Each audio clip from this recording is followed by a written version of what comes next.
Kamu pernah nggak sih ngerasa ada dorongan dari dalam diri yang aneh gitu? Lagi suntuk di depan laptop, tiba-tiba pengen banget jalan-jalan keluar, nggak jelas mau kemana. Hmm, Atau pas lagi nyetir, sengaja ambil jalan yang beda, cuma karena penasaran aja. iya, sering banget. Nah, bab 3 dari buku Wild Curiosity ini punya gagasan yang seru banget. Jangan-jangan kita ini memang terprogram untuk bertualang. Betul. Dan yang bikin runyam cara hidup kita sekarang, terutama soal pendidikan, seringkali malah melawan program kuno yang ada di dalam diri kita ini. Nah, itu dia intinya. Dan dalam pembahasan kita kali ini, kita akan coba bedah program bawaan itu. Kita bakal lihat dari kacamata evolusi, psikologi, dan satu konsep kunci yang disebut penulis sebagai rasa ingin tahu sensorik. Rasa ingin tahu sensorik. Oke. Iya, ini bukan cuma soal hobi naik gunung ya, tapi lebih dalam lagi, ini soal gimana sih sebetulnya otak kita disetel dari sananya untuk belajar dan memahami dunia. Dan kenapa setelan pabrik itu penting? Penting banget buat kelangsungan hidup spesies kita. Oke. Ini menarik banget sih. Penulisnya membuka bab ini dengan cerita yang langsung bikin saya mikir. Yang soal anak tirinya itu ya? Betul. Bayangin ya, Vivian. Anak tiri si penulis, umurnya baru 10 tahun. Masih kecil banget. Tapi dia melakukan kemah solo. Sendirian, selama 24 jam penuh di puncak gunung. Saya aja yang dewasa mungkin mikir 2 kali. Wah, iya juga. Pertanyaannya kan jadi, apa sih yang mendorong anak sekecil itu, yang katanya cenderung pendiam, buat nyari pengalaman yang, ya cukup ekstrim? Nah, pertanyaan itu persis intinya. Cerita Vivian itu bukan buat pamer, tapi buat ngasih contoh nyata dari apa yang disebut rasa ingin tahu sensorik atau sensory curiosity. Oke. Ini beda loh sama rasa ingin tahu yang biasanya kita kenal. Yang namanya rasa ingin tahu epistemik, itu kan dorongan buat cari fakta, cari jawaban. Apa ibu kota Australia gitu-gitu ya? Nah, itu dia. Kalau rasa ingin tahu sensorik ini lebih ke dorongan untuk mencari rangsangan dan pengalaman baru lewat indera kita. Jadi ini lebih tentang merasakan daripada mengetahui. Tepat. Kayak gimana rasanya angin dingin di puncak gunung itu, atau dengerin suara-suara aneh di hutan pas malam hari. Persis. Ini seperti saat kamu memutuskan untuk mencoba rute baru saat pulang kerja hanya untuk melihat ada apa di sana. Atau saat kamu mencicipi makanan yang belum pernah kamu coba sebelumnya. Dorongan itu, itulah sensory curiosity. Dan poin utama penulis tuh begini. Dorongan ini bukan sekedar sifat kepribadian acak yang cuma dimiliki segelintir orang. Jadi ini universal. Iya, ini adalah bagian mendasar dari sifat manusia.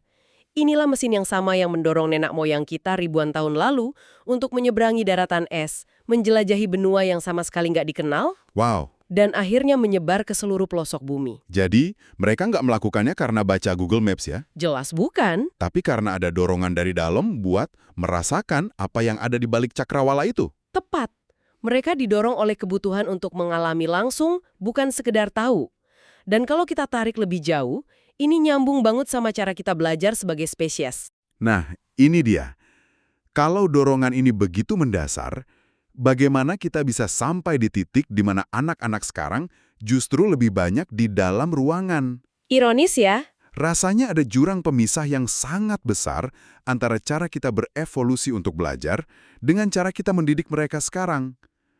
Buku ini bilang, selama 98% sejarah manusia, nggak ada yang namanya sekolah formal. Itu gila sih kalau dipikirin. Hampir 200.000 tahun kita belajar tanpa kelas. Dan ternyata kita baik-baik saja, bahkan jadi spesies dominan. Penulis, dengan mengutip penelitian dari psikolog Peter Gray, bilang ada 2 bahan utama yang menumbuhkan rasa ingin tahu bawaan kita secara alami selama masa evolusi itu. Oke, apa aja tuh? Bahan pertama adalah waktu luang dan kebebasan. Anak-anak di masyarakat pemburu peramu itu punya banyak sekali waktu yang nggak terstruktur. Waktu bebas yang beneran bebas ya? Betul. Mereka bebas bermain, menjelajah, mencoba hal-hal baru tanpa ada yang ngatur. Nggak ada les biola jam 4, terus les matematika jam 6, nggak ada jadwal bermain atau playdate yang diatur sama orang tua. Sama sekali. Waktu luang ya benar-benar luang. Oke, itu yang pertama. Yang kedua, Bahan kedua adalah alam itu sendiri sebagai guru. Bayangkan, lingkungan alam itu kan, kelas yang nggak ada habisnya. ya juga ya, Setiap tanaman bisa jadi obat atau racun, setiap jejak hewan adalah petunjuk, setiap perubahan cuaca adalah informasi vital.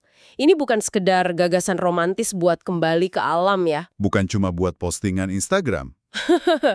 Betul, ini adalah lingkungan spesifik tempat otak manusia ditempa selama ribuan generasi. Otak kita dibentuk untuk belajar dalam kondisi seperti ini. Bebas, eksploratif, dan terus berinteraksi dengan dunia yang dinamis dan penuh kejutan. Kontrasnya dengan zaman sekarang jadi terasa banget. Jauh banget. Penulis membandingkan masa kecil yang penuh kebebasan itu dengan masa kecil modern yang serba terstruktur.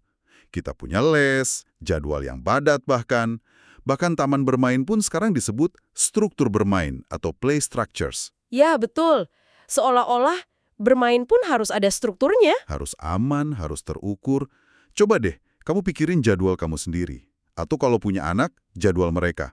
Berapa banyak sih waktu yang benar-benar bebas, tanpa agenda, dan dihabiskan di luar ruangan? Pertanyaan itu penting banget karena banyak sekali penelitian modern yang mendukung argumen buku ini. Contohnya? Contohnya ada studi dari Universitas Michigan yang dikutip di sini. Mereka menemukan bahwa daya ingat dan rentang perhatian seseorang bisa meningkat sampai 20%. 20%? Iya, 20%. Hanya dengan berjalan kaki di alam. Bayangin, cuma jalan kaki di taman bisa bikin kamu lebih fokus pas balik ke meja kerja. Wow, bukan cuma itu kan? Saya baca juga soal pengaruhnya ke stres dan ADHD. Betul, studi lain menunjukkan bahwa berada di alam, bahkan cuma di taman kota, bisa menurunkan kadar hormon stres kortisol secara signifikan.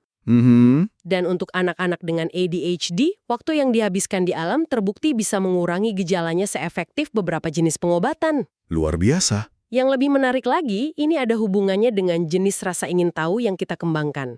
Oke, jadi berada di alam membuat kita lebih tenang dan daya ingat lebih baik.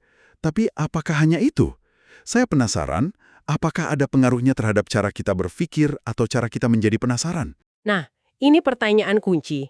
Buku ini merujuk pada penelitian Jordan Littman tentang 2 tipe rasa ingin tahu.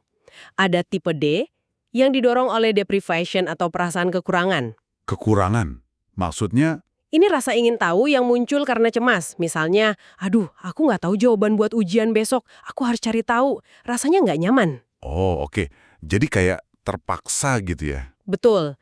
Lalu ada tipe I, yang didorong oleh interest atau minat murni. Ini adalah rasa ingin tahu yang menyenangkan, yang muncul dari perasaan positif. Wah, keren juga ya cara kerja benda ini, aku mau cari tahu lebih lanjut. Jadi tipe D itu rasa penasaran karena terpaksa, tipe I itu rasa penasaran karena suka. Kira-kira begitu. Dan alam bebas, dengan sifatnya yang tidak menuntut, tidak menghakimi, dan penuh kejutan-kejutan kecil, secara alami itu memupuk rasa ingin tahu tipe A yang lebih sehat. Di alam, kamu nggak dituntut untuk mencari jawaban yang benar. Kamu bebas untuk sekedar mengamati dan bertanya-tanya. Jadi lingkungannya mendukung rasa penasaran yang tulus. Tepat. Lingkungan seperti inilah yang membuat belajar jadi sebuah petualangan yang menyenangkan, bukan beban. Saya suka banget penggambaran dari buku ini tentang seorang balita yang dibiarkan menjelajahi hutan. Ah iya, Dari kacamata orang dewasa yang sibuk dan terobsesi produktivitas, anak itu mungkin kelihatannya cuma buang-buang waktu. iya kayak nggak ngapa-ngapain. Cuma jalan-jalan nggak jelas, jongkok, megang daun, mungut batu, terus dilempar lagi. Nggak ada hasilnya. Padahal, menurut penulis, setiap interaksi itu adalah tindakan pembelajaran sensorik yang luar biasa dalam. Gimana tuh maksudnya? Setiap daun yang disentuh itu data tekstur. Setiap batu yang diangkat itu pelajaran soal berat dan gravitasi. Dia sedang membangun peta mental dunianya dengan cara yang paling fundamental. Dan sains modern mendukung observasi ini. Peneliti seperti Stephen dan Rachel Kaplan menemukan bahwa berada di ruang hijau atau alam membuat kita lebih kontemplatif. Kontemplatif, jadi lebih bisa merenung gitu ya? Betul.